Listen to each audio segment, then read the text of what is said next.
নমস্কার বন্ধুরা, আমি আবার একটি গল্প নিয়ে চলে এলাম আপনাদের সঙ্গে শেয়ার করতে।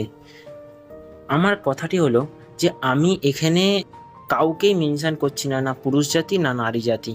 তো আপনারা এই গল্পটি একটু ভালো করে শুনুন, শুনলেই বুঝতে পারবেন। তো এটি একটি মৃত বাচ্চার গল্প যে প্রশ্ন করছে আপনাকে।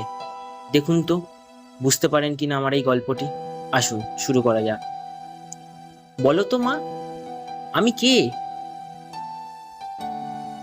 আমি হলাম 14ই ফেব্রুয়ারির পর তোমার গর্ভের রাতের আঁধারে লুকিয়ে জন্ম নেওয়া সেই হতভাগা সন্তান। জানো মা, তুমি চলে আসার পর আমার সাথে কি হয়েছিল?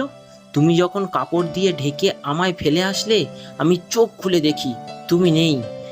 এদিক ওদিক সব দিক তোমায় খুঁজলাম, চারিদিক অন্ধকার, বুঝে নিলাম তুমি নেই।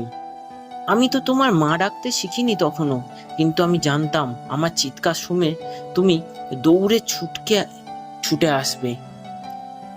তাই চিৎকার করে কাঁদতে লাগলাম।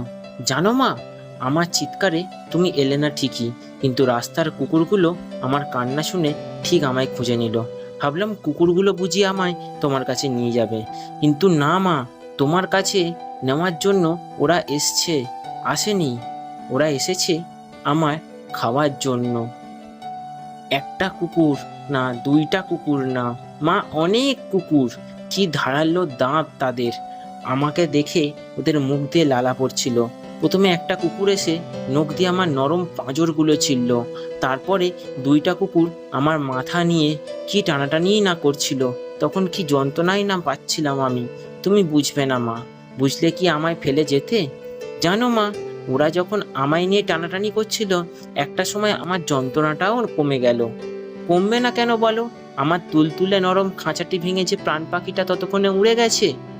জানি না কে তোমায় ভালোবাসি বলে কাছে টেনে নিয়ে গিয়ে আমার জন্ম দিল।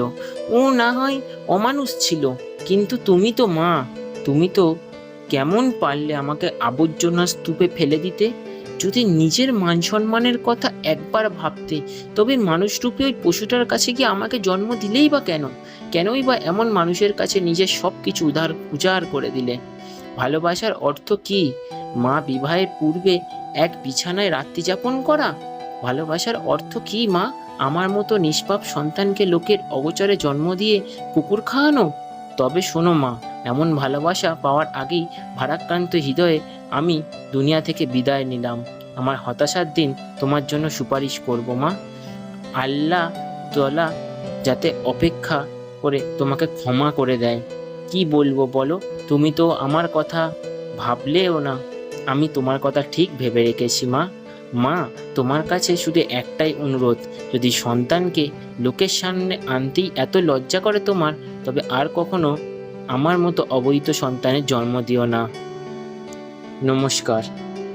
এই গল্পটি কেমন লাগলো অবশ্যই এই মোটিভেশনের চ্যানেলে কমেন্ট করে জানাবেন, এবং লাইক করবেন, সাবস্ক্রাইব করবেন।